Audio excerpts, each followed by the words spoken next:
All right, this is obviously not the Brian Lehrer Show theme. Listen for a minute, and then we'll tell you why we're playing it.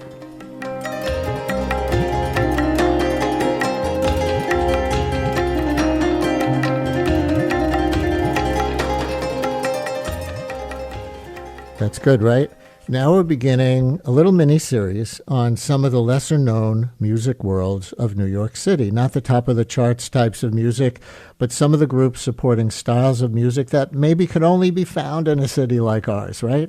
So for the rest of the membership drive, we, at the end of the show, will introduce you to musicians and composers of distinctive kinds to talk about the programming or the community they represent, and how you can get involved if you're interested as an artist or a listener, and they will give you the scoop on the often difficult life of an artist in a not super pop genre in New York City. And our first guests in this series are Neel Murgai, a sitarist. We were just hearing to a sitar-oriented piece.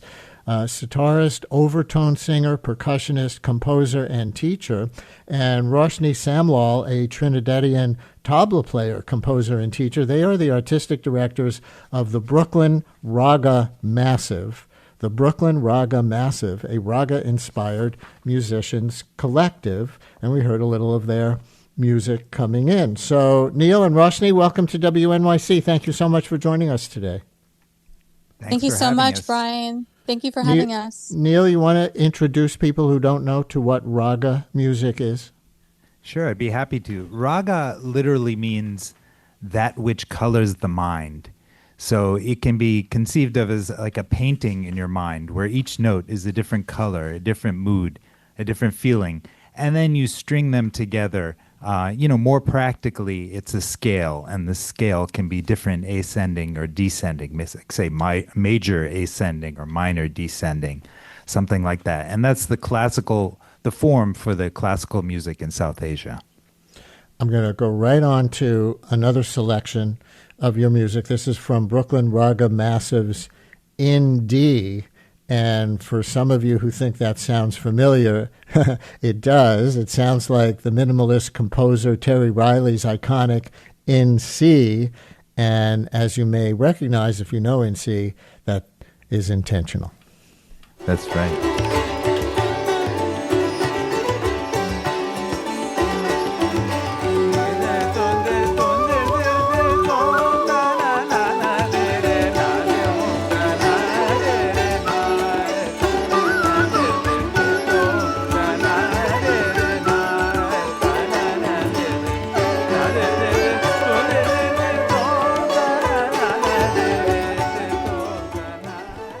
Love it. So, Roshni, is it unusual for Raga artists to take on contemporary music and interpret it?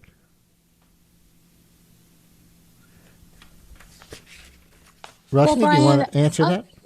Yes, I'd love to. I think that, especially from a tabla player's perspective, Indian classical musicians and Indian classical inspired musicians have always been interacting a lot with contemporary forms of new music being created. Ever since, we've got the Beatles, we've got Lamont Young, and there's just been a history of that kind of interaction and collaboration. And I think now, too, especially in a place like New York, where we have so many global musicians thriving here and working together, we have a lot more contemporary expressions of that, be it jazz or kind of cross-connected global music as well. Yeah, and I see that along with your own compositions, you've also covered a number of pieces that Western listeners might know, or Western music listeners might know, including much of John Coltrane's work, even a remix of the classic theme song to the Fresh Prince of Bel-Air. What? So with many of these covers, though, drawing from the work of Black American artists, has Black American music specifically inspired your own work, jazz in particular, or anything else? Definitely. For all of us, I would say at Brooklyn Raga Massive, big jazz fans. And, we started this in 2012, having a weekly concert series and a jam session based on a jazz jam session model, but with Raga music as the foundation. So then we were free to, maybe start with the rock, but then there would be a saxophonist showing up and a guitarist and a Middle Eastern oud player, and we're going all over the map.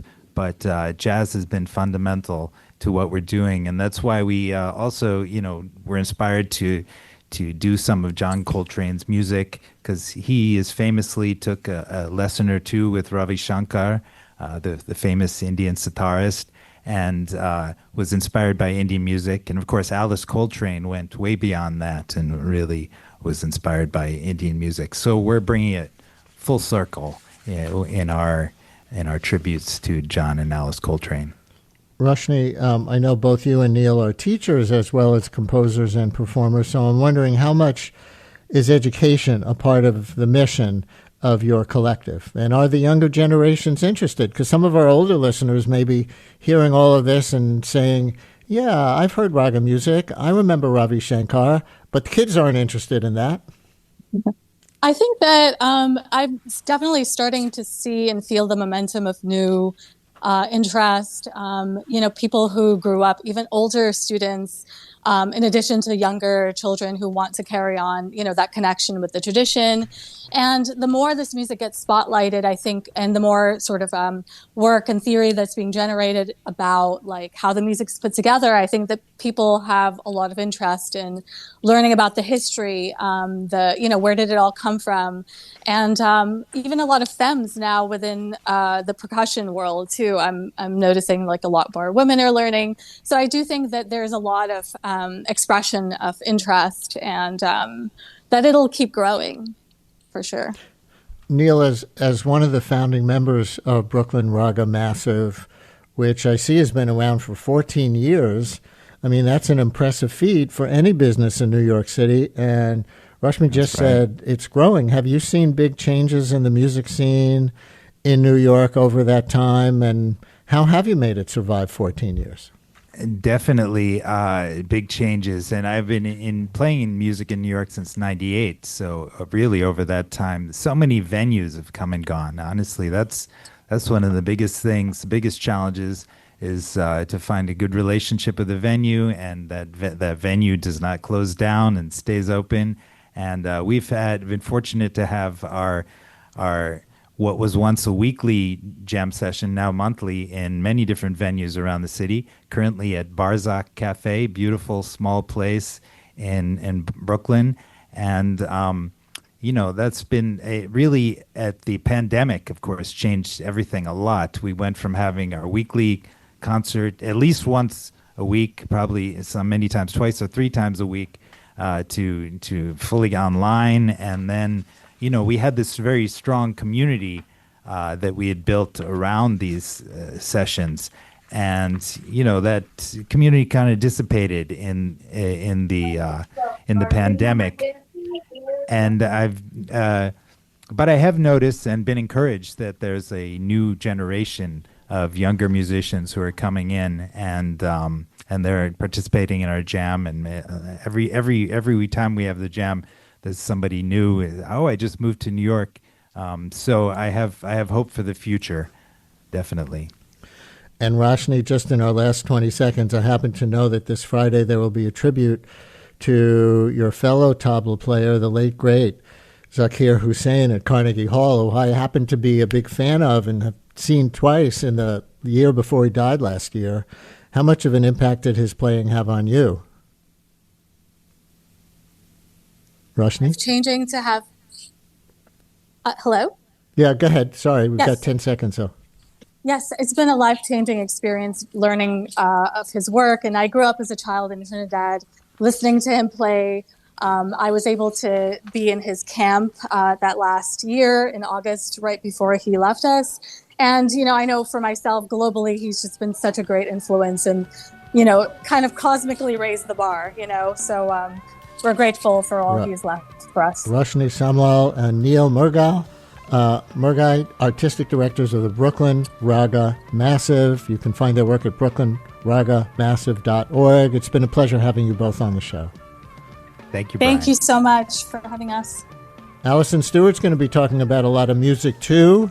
We told you that she was doing these segments yesterday, like about Chick Corea and other things, but that was a mistake. It's really today. But let's listen to a few more seconds of Raga music heading to the news.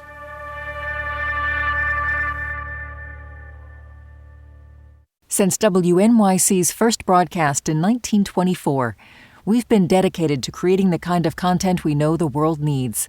Since then, New York Public Radio's rigorous journalism has gone on to win a Peabody Award and a DuPont Columbia Award, among others. In addition to this award-winning reporting, your sponsorship also supports inspiring storytelling and extraordinary music that is free and accessible to all. To get in touch and find out more, visit sponsorship.wnyc.org.